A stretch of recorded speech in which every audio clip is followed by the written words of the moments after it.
That's Ray Gigant. PS Vita turn-based RPG dungeon crawler in first person. It was exclusive for the PS Vita until it was released also on Steam. It's a good game, never finished it. Maybe I will one day, but you know how I feel about dungeon crawlers in first person. I just can't bring myself to finish most of them. I think the only ones that I finished are Persona Q, the first one, and Soul Hackers. Both on the 3DS, and I think that's it. Others I've made it pretty far. Well, no, not really. I've played a crap ton of them. Especially like, I don't know, the first 2, 3, 4 hours, you know, just to be able to maybe recommend them in a couple of videos. But I don't cover them often. Unless it's about, you know, the hardest this or the hardest that, like Darkspire. That game was a freaking nightmare. Remember when I first played it, I was like, okay, you know, it looks like a Western RPG, even though it's not. It's a Japanese game by company Success, who developed a crap ton of really difficult games, including Rondo of Swords and Operation Darkness on the 360. And I played it for like, I don't know, probably 2-3 hours. And the first 30 minutes, the game was fine, and then it went straight up bonkers with the difficulty. And as I kept advancing, you know, I just really wanted to get a feel of the difficulty. And finally get to that point where I will probably rage quit. Well, I didn't rage quit on the game because I know it was just too freaking hard. And all I did was like turn the game off. And I was like, yeah, this is too fucking difficult. And since it's not my type of game, it's just not worth my time, you know. But it may be worth your time if you're into dungeon crawlers. The game's got a lot of personality. The graphics are freaking unique, very comic-ish, and the music is phenomenal. That battle theme is one of the best battle themes of all time in the history of video games, in my opinion. But yeah, others, you know, the Etrian Odyssey, I never got into them. You know, I played a couple of them, never really got into them. I played others like Strange Journey. I made it far, never beat it because freaking labyrinths drove me crazy. But yeah, it's just dungeon crawlers. Labyrinth of Refrain, anybody heard of that? That's a game I really want to give it a second chance. I think I've only put like 2 hours into it, which is why I probably covered the game like 2 videos in my entire career. I want to put more hours into that game. It looks very fun and kind of unique. Maybe I'll be able to get into it, but nope. I doubt it. Class of Heroes 1 and 2. The second one was kind of like, no. The first one was pretty generic and meh, you know. And then there's Zanki Zero. That's a game that I thought for sure I will probably finish and get into it because the story is messed up, it's dark, it's like, you know, psychological and shit, and probably put like 10 to 12 hours into it, and I gave up. I abandoned it. I didn't give up. I abandoned the game, and then I moved on to other games, so maybe I will come back to that game one day. That's a game I really want to finish. Zanki Zero.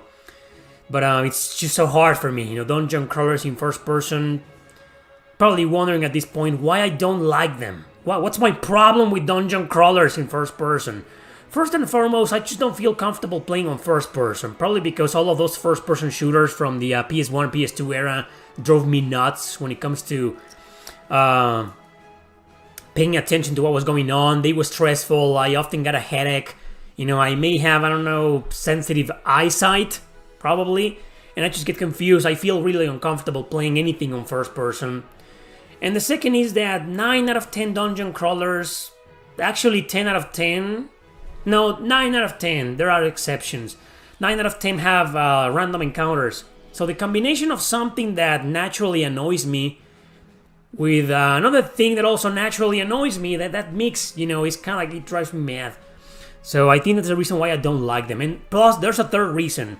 And I think most of you will agree with this. And I think it's the universal reason why a lot of people can't get into them. Because most people, you know, random encounters, they're fine. Playing on first person, it's okay. But this third reason is like universal. And it's that these games are extremely repetitive. Like 80% of the time you're just doing that dungeon crawling, you know. There's nothing to break you from that. And, I don't know, take the gameplay into a different direction for a short period of time. There's barely any town interaction. And sometimes the games have a crap ton of dialogue, so you end up with a crap ton of dialogue, and dungeon crawling, it's like the same and the same and the same and the same, and it's just, yeah. So they're kind of annoying. It's a genre that I just can't get into it, but I've played a crap ton, believe it or not. Most of them for the sake of this channel, so I can be able to talk about the other JRPGs and, I don't know, new things that, while I may not be able to get into, maybe you will. That's why I can't get into dungeon crawlers, hard as I try. But there are some out there that are really good. He said they put that Pokemon roguelike RPG on the GBA Switch library. It's not bad, even if you don't care about Pokemon. Keep up the good work, Eric. I've never played the Game Boy Advance. When I played one on the Nintendo DS, Mystery Dungeon, which is part of the Mystery Dungeon series.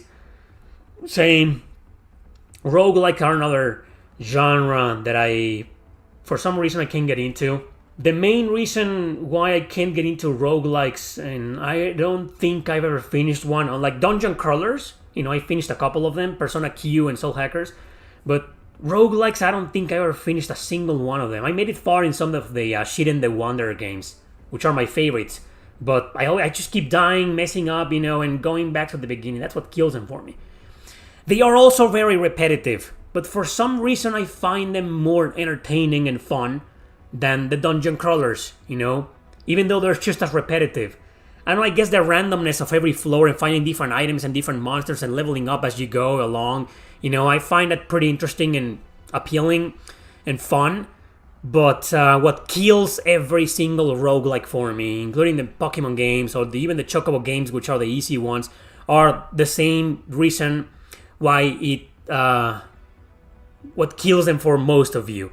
Like, you die and it's back to the freaking beginning, level 1, every single penny lost, every single item lost, and that's like, oh my god. And sometimes you're like, I need to get to this other dungeon, but to get to that other dungeon where I died, I need to refight or replay this other dungeon first, like Shit and the Wonder on the PS Vita. That was the same, man. I was like, dude, why can't I just die? If I die, why can't I just, teleport back to the other dungeon, so I don't have to do the dungeon in the middle, which is called Destiny Trail. Again, why are you forcing me to play that dungeon again? Why? I think it's short. It's like 7 floors, you beat it in like 10 minutes, right? But it's 10 minutes you don't want to spend doing the same fucking dungeon over and over again just to get to the other one where you died. So, yeah. That's what kills roguelikes for me. Everything else is fine. Some of them have really interesting stories, actually. And the graphics, the Shit and the Wonder graphics, they're phenomenal graphics. They remind me of the 16-bit era. They look beautiful. The one on the Wii is pretty good looking. The Vita one of the best. But, yeah, man, it's just... dying, going back, is like the old NES games, You die at this stage 8... and then game over and back to the freaking beginning, man. Everything lost. It's just, I don't want to do that. Because I did that so many times when I was little, and I developed this kind of OCD with those types of games. So roguelikes remind me of that. So yeah, anyway, have fun playing the Pokemon game, JA. I won't.